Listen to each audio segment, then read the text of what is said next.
So Luminar have been good enough to send me a copy with all the bells and whistles to have a quick look at and see if I think it's any good.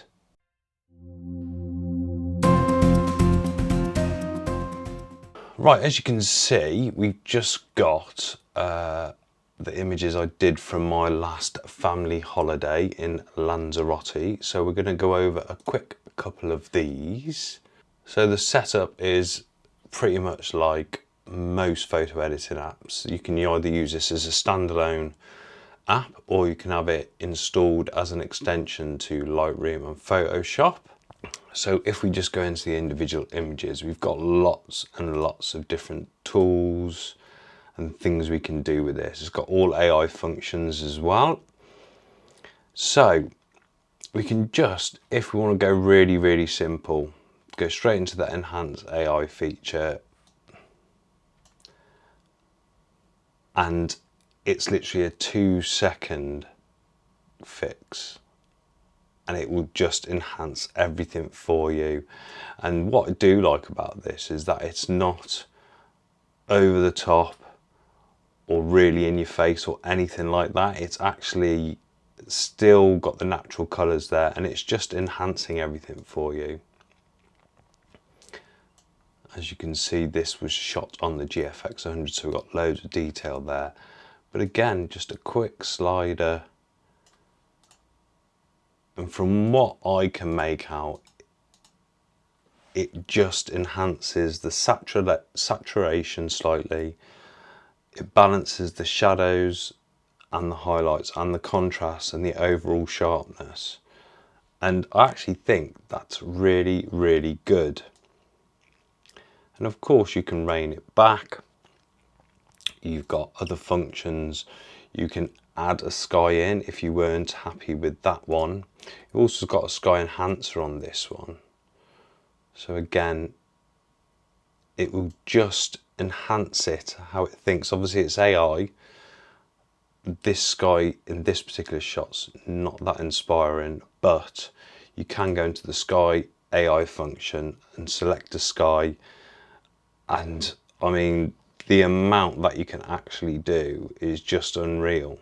So even if you put a sky in there, and what I do find with a lot of apps, that you put a sky in and it's either too sharp front to back and it doesn't really go with the scene, but with this you can actually defocus it, add grain, add atmospheric haze, which is basically, it's almost like an opacity filter. You can change the warmth and the brightness. It's incredible. You've got noise, super sharp, magic light. I mean, there's just so much in this to go through. It's just unreal. I will just go through some bits and bobs. So with the tools, you've got all your functions like you'd expect from all your exposure settings, contrast, highlights, shadows, mid-tones, which are in the blacks and whites. You've got curve adjustments right through to the RGB. You've got your temperature, tint, saturation, vibrance, sharpness, noise reduction, optics, transform tools, erase functions.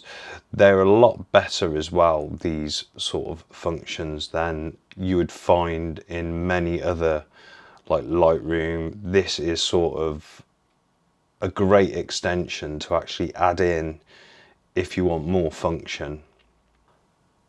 So with this, again, enhance. Just do that. I think we'll leave that. What we'll do is we'll go into the develop the raw settings. Also, what's quite good I've noticed on this smart contrast is really nice. It doesn't actually, it doesn't go too mad, which I've noticed within a lot of the apps that I've used in the past. It pushes so much that it sort of kills the image within like the first 10%. You've got all the features for the body, so if you really want to slim the body down, you've got all that, and it will do it automatically for you. You've just got so many good functions which you can just use at the click of a button, and you've got simple, easy on-off buttons, and straight away you can get something done really, really quick without much thought process. So a really quick one there for you. It's the premise of it is so good that with a lot of these apps these days, they have been a bit more refined now. And what I've found with this one, the Luminar, they've refined it to a point now where I feel that it's more usable. It's not pushing things to the extreme. There are very subtle variations. The new AI tools are a lot more sophisticated, and in actual fact, this as a standalone product is really, really good. But what I think, where it excels is actually as an addition to Lightroom, which is what I use. So then if you've got some specific tweaks that you need to do, you don't want to have to export all your files, take them into Photoshop, you can actually quickly do them in this as the extension. So you can just take a copy in as a TIFF file, for instance, do what you need to do, and then apply the image, and it will take you back into Lightroom, and you can do a quick fix there. There is so much involved in this, and it's just another add-on to your arsenal of making work really, really quick and just become more productive and get out there shooting. And there are different subscription packages which you can do. I'm not upselling that at all, but what you can do is you can have a look, and they've got one for everyone's needs, so you can go up to, I think, a 2-year one. I've got an affiliate link below, but again, it's great for amateurs who just want a standalone product, which you can get, or if you're sort of slightly more invested and you're semi-pro, you can actually add this to your Lightroom function. So it's worth a look. They've got 7-day trial. What could hurt?